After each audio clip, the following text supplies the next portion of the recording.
Hey, welcome to another edition of Intentional Conversation with Mike Sandlin. Thank you for joining us today. On Intentional Conversations, we seek to interview men's ministry leaders who help men grow spiritually and help leaders and pastors to reach the men in today's culture, discussing the issues that men face every day. This program is where a men's ministry leader interviews leaders in men's ministry. Hi, I'm your host, Mike Sandlin, and I thank you again for joining us. For the last few weeks, we've been speaking to men's ministry leaders, men who are leading men in a respective ministry, or even those who are leading men in their local churches. But I have, but as I asked in the previous weeks, I want to start by asking you: when someone says men's ministry, what do you think? What do you think is men's ministry? Do you think it's just a bunch of men who are getting together to eat? Is it a bunch of men that you look at as the church's men's club? What is your thoughts when you hear those words, men's ministry? Well, today I have as my guest Mark Lubbock. He is the CEO of Gulf South Men, a men's ministry that facilitates discipleship-making ministries with churches and men's organizations across the nation. Gulf South Men offers the best practice and resources and training, equipping events, and providing keynote speakers. And Mark is formerly served as a senior pastor for 15 years with the United Methodist Church, and now serves as a deployed staff with the General Commission of the United Methodist Men. He is also a regional field director with Promise Keepers and is a regional director with Iron Sharpens Iron. But if you ever talk to Mark, you will find that his most important job is being a husband to the wife of Vicki Lubbock. Buddy, I'm glad to have you on. Thank you for joining me, Mark. I've been excited for this day to come here. Been looking forward to the conversation.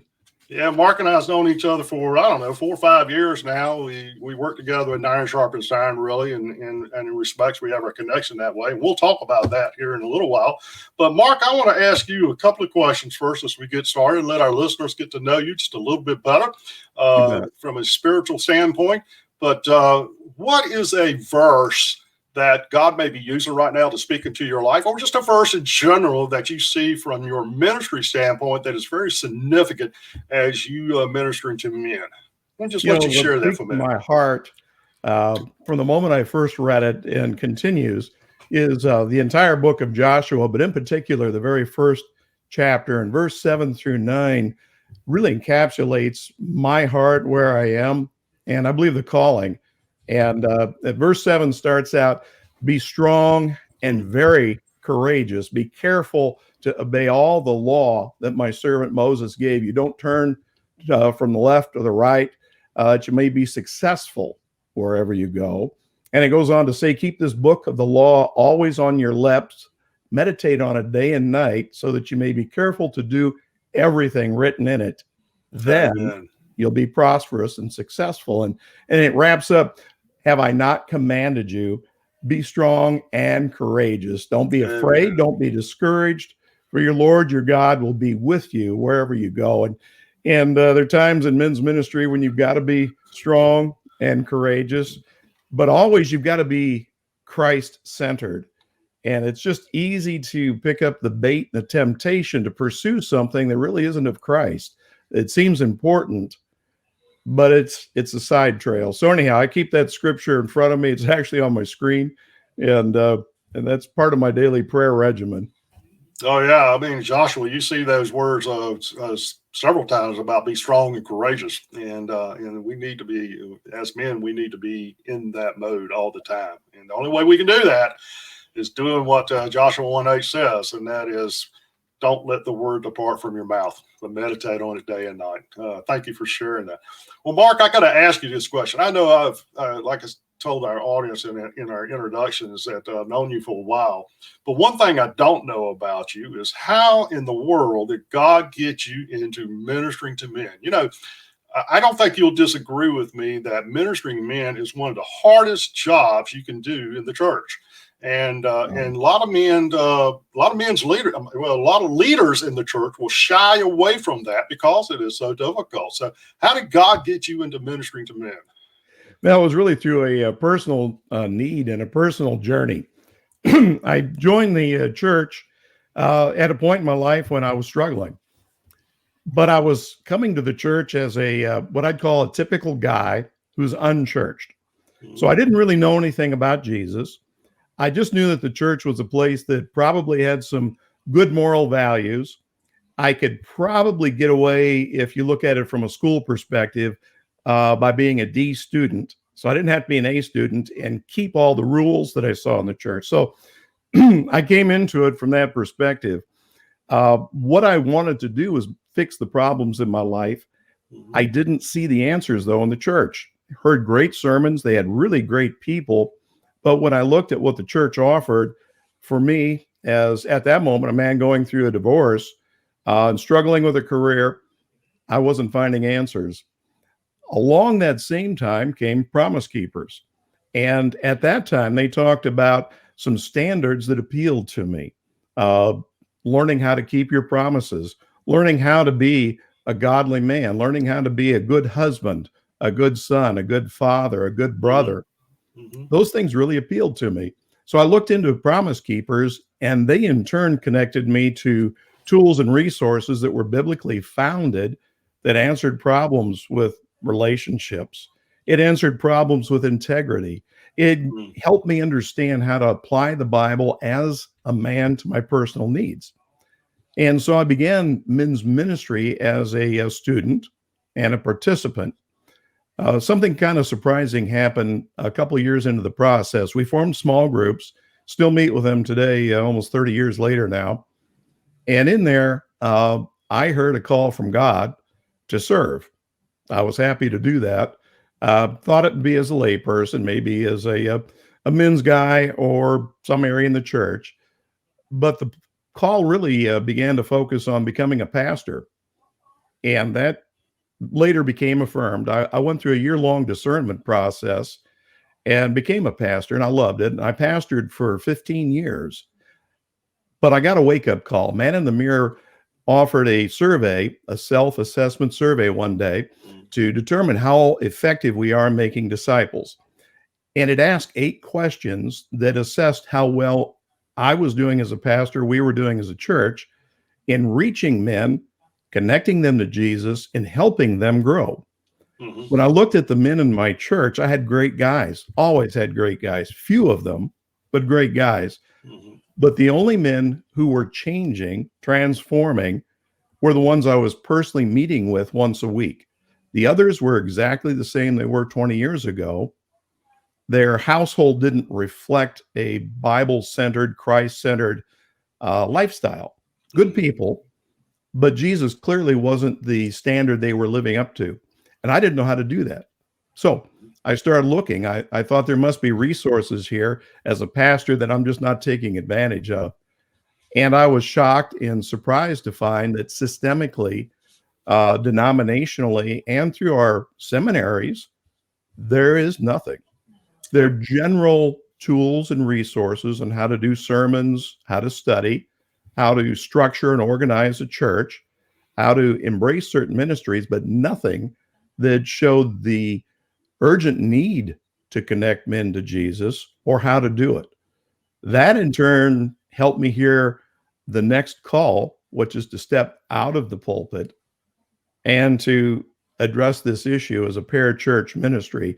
And out of that was birthed Gulf South Men, which I am the CEO of and the founder of. So that's kind of the short version of how I got into men's ministry. It was identifying a personal need and then a church-wide need to identify resources, and then where it's welcome to help churches connect the men there to those resources. You know, you made an interesting statement in your explanation of how God moves you into this ministry. You, as a pastor, recognized your own personal need of something a little bit more deeper and systemic as far as your relationship and diving into the Word. Even though you had the schooling, you had the training, and so forth in the seminaries. Do you think that's the case with a lot of our pastors that we speak to and we have connections with, that they fully don't understand the what is actually going on in a man's heart and in a man's life, that he needs that other man in his life to pour into him as a brother disciple in Christ? You know, one of the things I've learned is most of the clergy that I've encountered are dedicated, sold out people Oh who yeah. are Oh yeah. sacrificing. Absolutely. And it's a Absolutely. matter of connecting the dots. I'm not aware of any seminary or really any denomination or church affinity group that teaches the why. Mhm. And because of that, men are lumped in together as the church, and Mhm. pastors don't see a need or even any benefit in doing something focused on men. So it's not an unwillingness, it's an unawareness.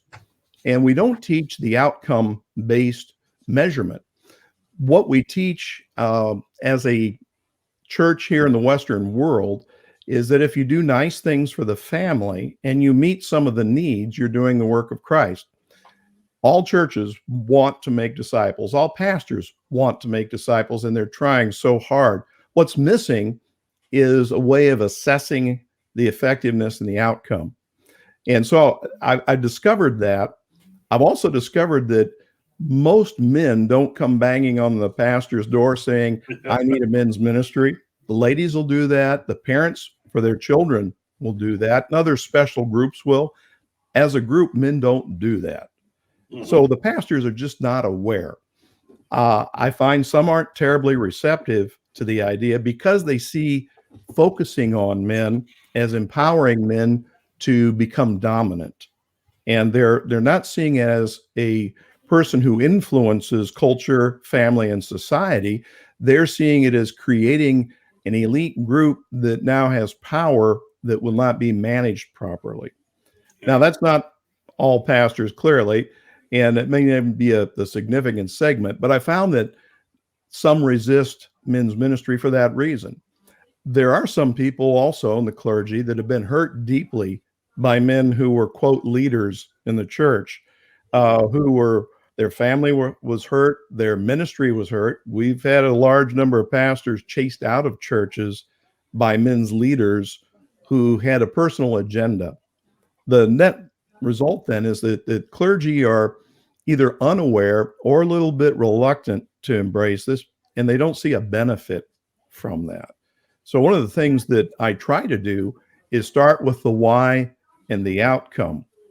And of course, we all know the Great Commission doesn't segment people, nor does it exclude. So when you look at the outcome of the average church, the largest absent group happens to be men. Yeah. Most churches program for children, many do for elderly. The ladies tend to do a very good job of programming for the needs of the women. And as I said, the men, talking for myself now, I was prideful. I was afraid to let people know where I was failing. I was ashamed, and I was scared that when people knew how inadequate I happened to be in managing my own spiritual life, that I would somehow be segregated and isolated as somebody unworthy of the rest of the church. So I didn't tell anybody. I put on a strong, confident front. There's a song that kind of addresses that, I say I'm okay, but I'm not. I'm broken. Yep. Yep. And boy, that was me. Yep. Yep. We our conference has a tendency of taking our pastors and put them up on a pedestal a little bit as almost to the point of being like a sinless pastor, so to speak. He didn't have any problems, and they don't realize that really the pastors are no different than they are. That's right. They've just been God just called them to a different type of ministry than what they are setting in our churches.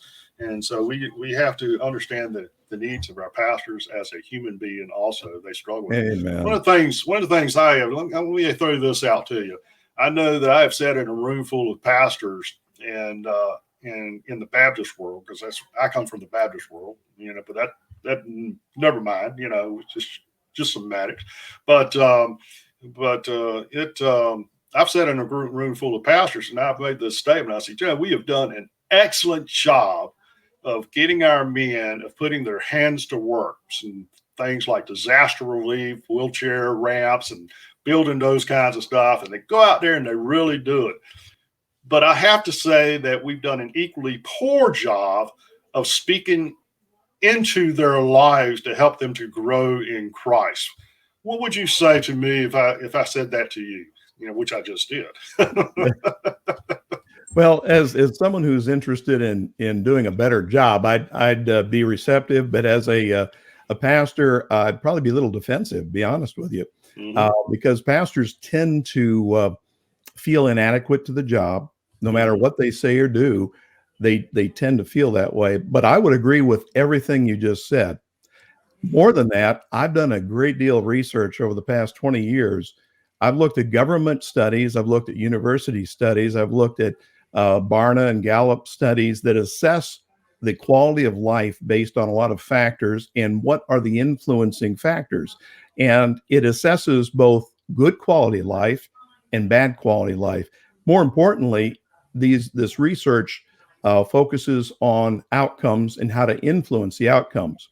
Now, I'll make a little sense out of all of that. If I were to summarize it using statistics, by the way, this is empirical data, publicly available. So it's not something that's spun or twisted to fit my agenda. It's just out there and anybody can access it. When you look at the behavior of men, they have a very significant impact and influence on every aspect of society. Obviously, we've got the Me Too movement where bad behaving men have hurt a lot of people. But let me break it down a little closer to home. The studies have shown if in the household a man is present, then the outcome for any children in that household improve measurably. Whether he's engaged with them or not, just having a man in the household makes a positive difference. Oh, now, if he's absent, he's gone, and he's the missing element, the outcome for kids is worse. Now, take it a step further. If he happens to be married to their mother and in the house, again, things improve. And I'll give you some specifics here in a minute. If he is in the house, married to the mother, and he's a caring, engaged father, not perfect, but he takes interest in the kids and his wife and in the household and gives them time, just time and attention, the outcomes are phenomenally improved. Now, here are the outcomes I'm talking about. Literacy. The children are less likely to be literate, more likely to be illiterate if dad's not present. The outcome socially is horrific if dad's not present. The kids are more likely to engage in sex as a teen or preteen, more likely to have a sexually transmitted disease, more likely to have a child out of wedlock as a teen, less likely to get married.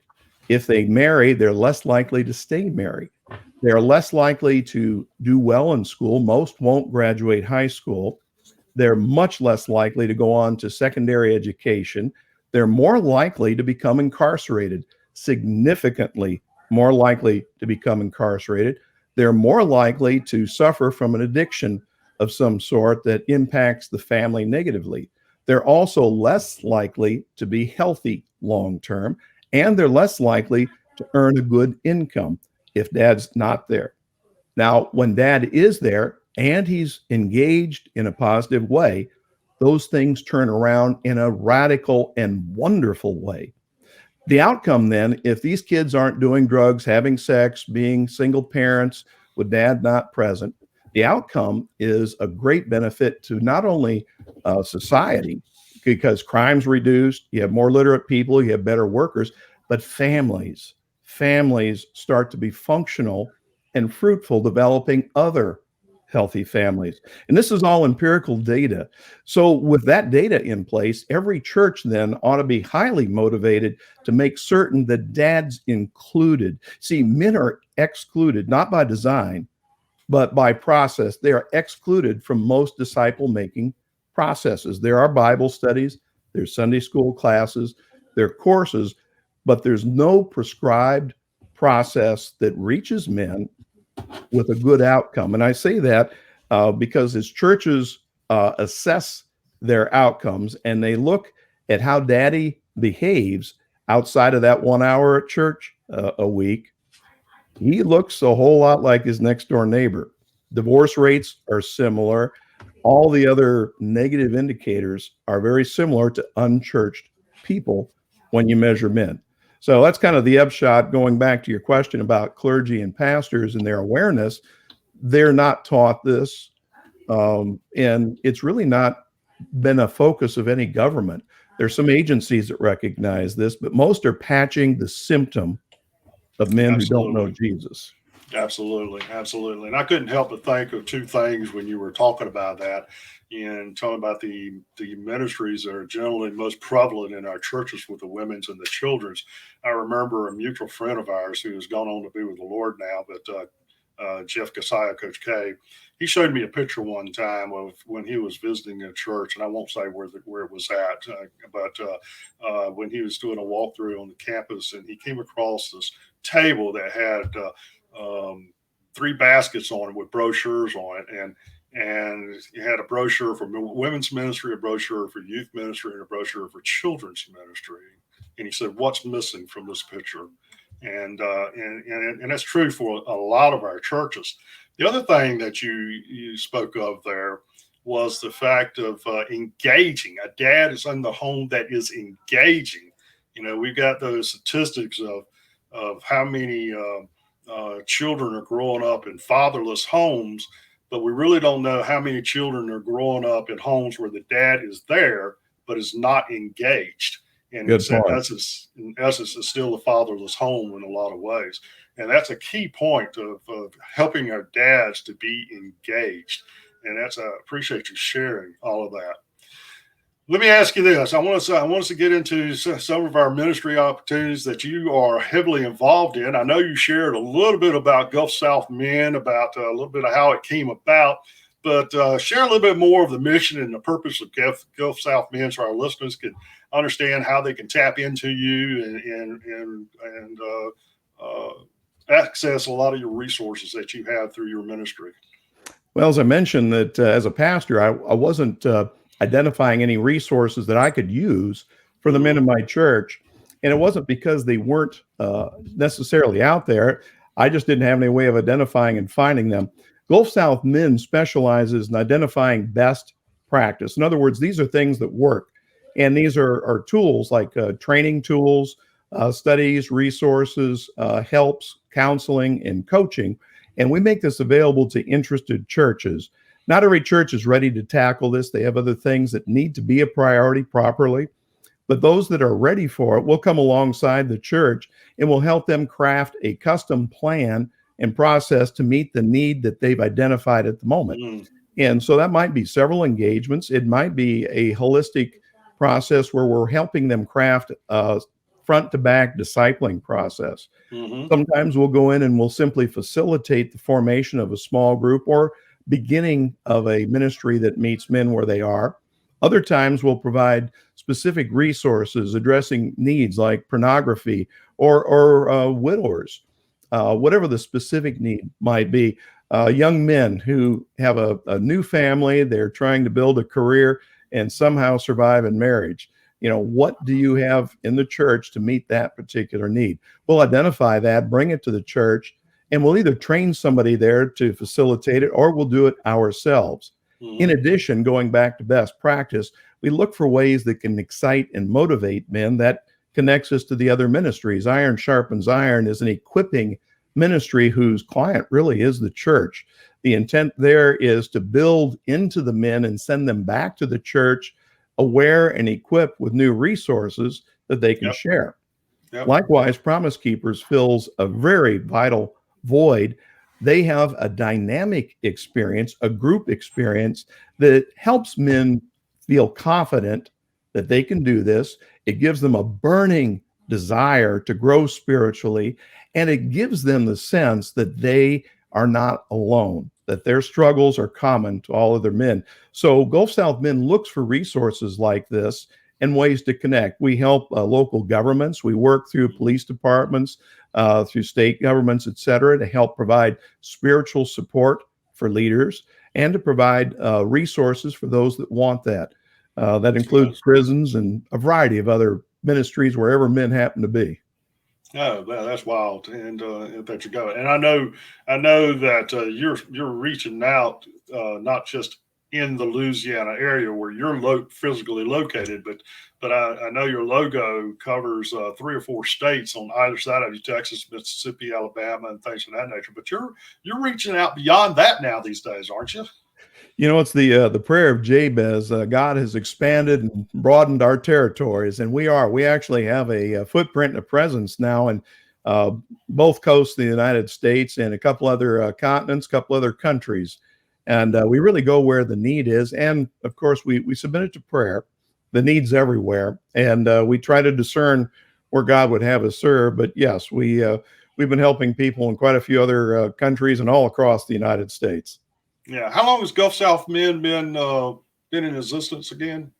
We were formed in 2008 Okay. and been around since then. So, So that's about 13 years ago. And, yeah, we got a few years under our belt, and we're in the process of growing. We're developing resources where we don't find uh, just the right resource. We're developing it ourselves. So we're in the process now of creating a new video series that addresses the next great generation, and how do you pour into the next great generation and equip them, help them avoid all the mistakes that I made, for example. So we've got a really great training video resource and a study guide that we're creating for that, and some online courses, and we do that all throughout. Yeah, well, I'll be interested in seeing that, because that's a big question I get a lot of times. And so, what do we do for the next generation? And our culture has changed so much just in the last few years. The last 4 or 5 years, it's changed so much and so drastically. And in the information, I know I heard a pastor recently talk about when somebody was saying something to them about, what am I going to do about the millennials? And he says, what do you mean? What are you going to do about it? You're the one that raised them. So, so That's right. you're going to have to sit back and help figure that out. How we're going to minister to this generation that is coming up. Well, Mark, you mentioned something else too, and Gulf South Men is involved in, and you mentioned a little bit in your intro about how you got into men's ministry, and that's Iron Sharpens Iron. Both of us are very actively involved with Brian Doyle and Iron Sharpens Iron. Speak to us a little bit about how Iron Sharpens Iron from a Gulf South Men standpoint. Where all do you reach in that area, and are you doing any conferences this year? I know a lot of our brothers are foregoing that this year, but are you doing anything in that area also this year? We're actually in the planning stages of doing an event in Texas and another here in Louisiana. And we've got several planned for next year, a little bit of a broader footprint, actually considerably larger footprint for next year. Mm-hmm. Iron Sharpens Iron fills a vital need. And the beauty of it is they do the work for the local church. Think about this. The average church now is under 100 members. They don't have generally any budget whatever for men's ministry. In fact, I can tell you that every time I ask a church for their top budget items outside of building and salaries, men never show up on the top of the list. We actually, a lot of churches don't even have them as a line item in their budget. They don't. Most do not have anything in there for men, whatever. Yeah. And so if you want to reach your men and equip as a church, you don't have the money to do that. Iron Sharpens Iron brings in world-class, highly gifted speakers, but also world-class resources and tools that help equip not only the men of the local church, but the local church itself to be effective. And the thing I like best about that is it is not only is it the largest conference men's network in the nation, but they have connections. And so they can bring in just the right skill and need. You've got men that are struggling with frustration and anger and don't know what to do about it. You have people hurt and wounded and have forgiveness issues and don't know what to do about it. Pornography is the greatest evil plaguing men right now, and almost no church has a tool for that. So Iron Sharpens Iron, again, identifying best practices, brings in world-class ministry partners to share their expertise.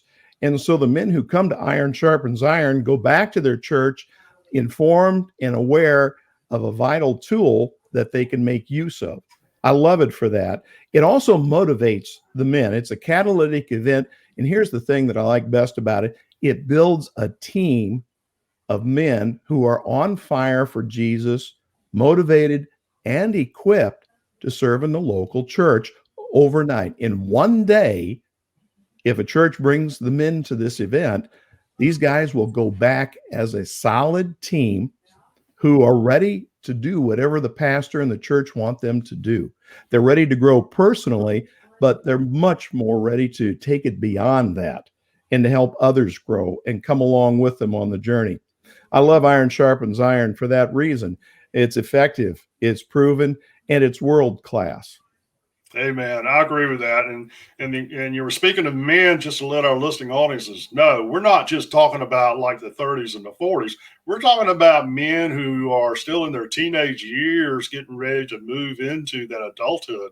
That Iron Sharpens Iron provides those kind of speakers to speak into what we call the emerging men, all the way up to our seasoned men who are retired and are still being used by God in so many areas. I know I do a breakout session and from time to time called "You've Retired, Your Ministry's Just Begun," and so many of our men today. So it reaches to just all levels of men. It doesn't matter your age. It doesn't matter where you stand socially, economically, or any kind of stuff. It just pours into your life. So you can go back to church, and it's something that's perpetual. You know, it will keep you going because it'll give you those tools to do that. Thank you for sharing. That's such a great word. And usually we need to say, take what you just said and package it up and send it out as our announcements to our area churches about what's going on with Iron Sharpens Iron. Thank you for saying that, Mark. You know, Mike, you raised a good point that's worth illustrating here. And when we talk about men's ministry, it sounds exclusive, like it leaves out women. But really what you've discussed here is the inclusiveness of men's ministry. Men's ministry properly done includes the entire church. Absolutely. And not just the men. The men Absolutely. Go back and become servants and supporters of all of the church ministry. It's actually the tide that raises all ships. And as you point out, it does include men of all ages. Absolutely. It truly does. A man who truly gets his position that God created and designed him to be will actually speak into his wife's life and to women in general in ways like she has never felt before. And it is amazing how God designed us.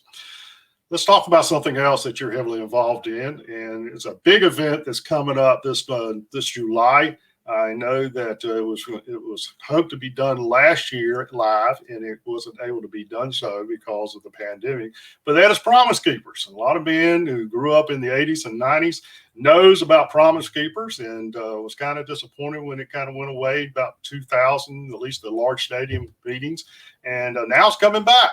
And you are one of the regional directors in that. And speak to that. Tell us about that, and how can we get connected with the Promise Keepers movement that's going on right now. Absolutely. And you've said the right word. It is a movement, and it's a movement of God. It's not of man. It's not a good idea that somebody came up with or somebody trying to hang on to the past. Mm-hmm. Promise Keepers has been around for over 25 years, approaching 30 years now. Mm-hmm. They really hit the mainstream 1993. Were birthed in 91, 92, but 93 they started doing the stadium events. And they learned that men were ready and interested in a catalytic event that equipped them, that not merely served as a rally and made them feel good, but it sent them back home on fire, ready, willing, and eager to become men who keep their promises. Over my shoulder here, I've got a sticker that says, "I love my wife." Yeah. And I learned that from Promise Keepers, and I learned what it looks like. I learned how to love my wife. I learned how to identify the things in her that were different from me that I should value and I should treasure. Promise Keepers offers a connection not only to a catalytic experience for men that sets them on fire and makes them ready to charge forward, but it has a tremendous amount of good fruit. Over 8 million men attended the Promise Keeper events, and most of the men presently serving as men's leaders today were impacted in a very positive way by Promise Keepers. They were equipped by Promise Keepers. Actually, I trace all of my spiritual roots back to an awakening that Promise Keepers lit in my soul. Beyond that, their goal from this point forward is to do once a year in a major sports arena or sports stadium a catalytic men's event. And by that, I mean, it's something that will get men engaged, focused on their own spiritual growth and their needs, and get them excited and committed to go back to their local church and do something about it. And it's highly, highly successful. It's a dynamic that if anybody's been to a large event of any kind, be it a sporting event or a music event or something of that nature, there's a dynamic in that group that takes place that even sociologists have identified and pointed out as being tremendously impactful. Think about when it's the Holy Spirit at the center of that. And this is men of all different religious backgrounds and all different people groups, all different economic groups, all coming together, catching that fire and going back home, ready to change, and generally to get into fellowship with other like-minded men to get that journey started. Promise Keepers is doing a major event this year in Dallas at the AT&T Stadium. This is taking place on July 16th and 17th, and we've just been given the go-ahead to have at least 80,000 men there. Wow. What's that stadium hold? Do you know It'll hold 100,000+. And they've actually given us permission to open the entire stadium up. Typically, we'll put a stage at one end of the stadium, close the back of it off just out of courtesy for guys. But they've given us permission to use the whole facility. And they've been very good to work with. And I really believe that's the fingerprints of God. When we were unable to do a live event due to laws and restrictions from the COVID, they were gracious enough to allow us to not only cancel that event, but to reschedule the following year at about the same time. And I really believe that was God's favor. Beyond that, this is a beautiful facility. It's an easy access location. Dallas is easy to get to, fly in if you need to fly. It's a reasonable drive for quite a few areas there. And what's going to happen there in a day and a half is men are going to be exposed to a variety of different speakers on very specific topics that are relative to what we're experiencing today. The cancel culture, the tremendous back pressure against religion. I'm not a fan of religion. I love Jesus. I'm not a fan of man-made religion. There is a big difference between a relationship with Jesus and dealing with religion. Big difference. Amen. And the guys are going to come back. Anybody that travels with another guy is going to come back with a lifelong buddy. I still do life today with the men that I started out with in Promise Keepers. We're still in small groups. I just attended a wedding this weekend where most of the men there I met through a Promise Keeper experience, and we began our personal spiritual journey through there. So for any pastor that wants to build his church quickly, this is a phenomenal opportunity. And Promise Keepers is eager to help them. We do have scholarships available. We have some programs available that offer group discounts, and we want to get men there as a group. Beyond that, for those who just simply can't do that, we offer simulcast. It's a phenomenal opportunity at a very low cost. Anybody with an internet and a sound system can be a simulcast partner. You could even conceivably do it in a rented hall or a hotel room, anywhere really that you have the facility. And for $99, you register. Now, the beauty of this is we're going to ask each man to register for two reasons. There's a significant cost in overhead, but most importantly, if men don't have a little skin in the game, they tend not to show up and to have any value attached. Now, the cost is very low for simulcast. It's $20 a head. And here's the beauty of it. The host church or organization will be rebated half of that back at the end of the event. So they just simply need to register their men. Everybody pays $20. The church pays $99. They have this available over the internet. They can stream it at their convenience, irrespective of their time zone. They can start it. They can stop it. They can take a lunch break, etc. So they have a lot of flexibility for that. We really want men to get the live in-person experience. Understand there's some that won't work for. Yep. And I'll tell you, for me, where I'm based out of, which is just north of Wilmington, North Carolina, Wilmington has a direct flight to Dallas right out of the ILM here in Wilmington. So there's don't have to worry about layovers and all that kind of stuff when you're flying out and flying back. So that's just a plug there for our guys in the Southeast North Carolina area. And anyway, Mark is great. We're coming up on our time, Mark, and we talked about a lot of things here today, and about how Gulf South Men is engaged with churches and helping them to develop their men's ministries. Iron Sharpens Iron, how that is tapped into to help churches to really see the resources that are available to our men, and how you and your ministry with Gulf South Men is utilizing that to help churches to see that. And of course, Promise Keepers, the big event this summer in July. I believe I always have trouble. I always want to say the 14th, but it's the 16th and 17th, isn't it? And, that's right. With Promise Keepers and all that. But I wanted to, in lieu of all of that we discussed, and we discussed even getting into the heart of a pastor, the desires of a pastor, and how he really wants his men to grow in Christ, but sometimes he struggles with how that should come about. What is one thing? I want to give you a couple of minutes just to talk about anything that's on your heart about as you speak into lives of men, lives of men's leaders, and even pastors, as you as a pastor yourself. Just give you a couple minutes just to share anything that you may feel like God wants you to share to our listening audience regarding all of that. One of the things that I mentioned earlier is that pastors sometimes are threatened by men. The flip side of that is very significant. A group of godly men who are dedicated to supporting the mission of the pastor can have the back of the pastor, can be a backbone, spiritual backbone, not just to lift up furniture, but to be prayer warriors and to be there to help the pastor in his mission. And the only way that will come to pass is if the pastor pours back into the men and allows them the freedom to grow. I strongly encourage every pastor to do that. We did that at the church where I first came to Jesus. We formed a men's group who would get together to not just support the pastor in prayer, but to be a confidant, a trusted confidant. Very few pastors have anybody they can trust, and sadly, least of all the men in the church. And so we provided godly men who would pray for the pastors and be there to serve the needs of the church. Even went so far as to arrive there at 6 a.m. just to pray over each pew for an experience for everybody that might sit there through the 5 services.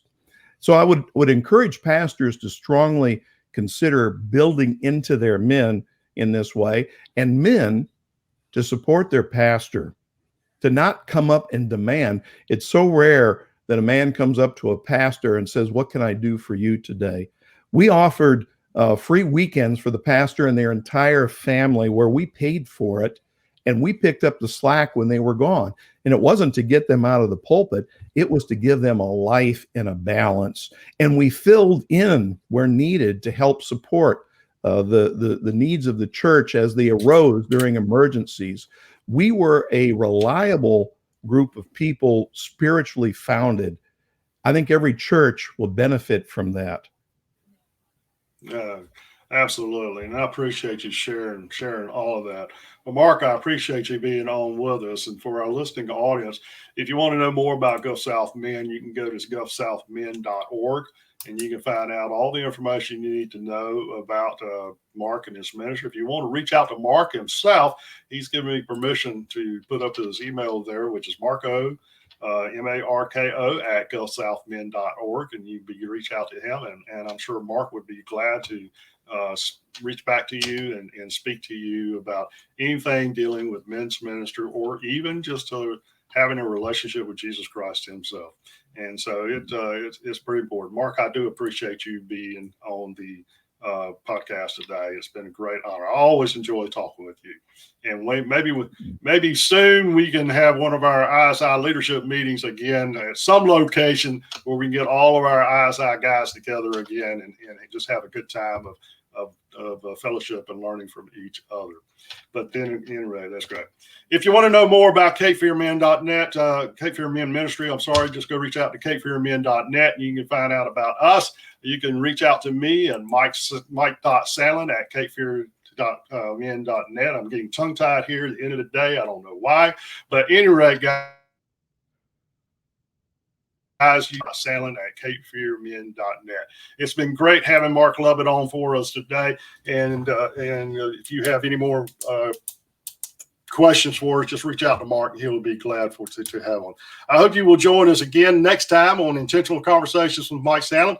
And as an old friend of Mark and I used to say all the time, when he finished praying over us, he'd say this blessing to us. He said, I pray that God will give you a rock to stand on, a brook to drink from, and a tree to shade you by. God bless you, and we'll see you next time on Intentional Conversations with Mike Sandlin. God bless you.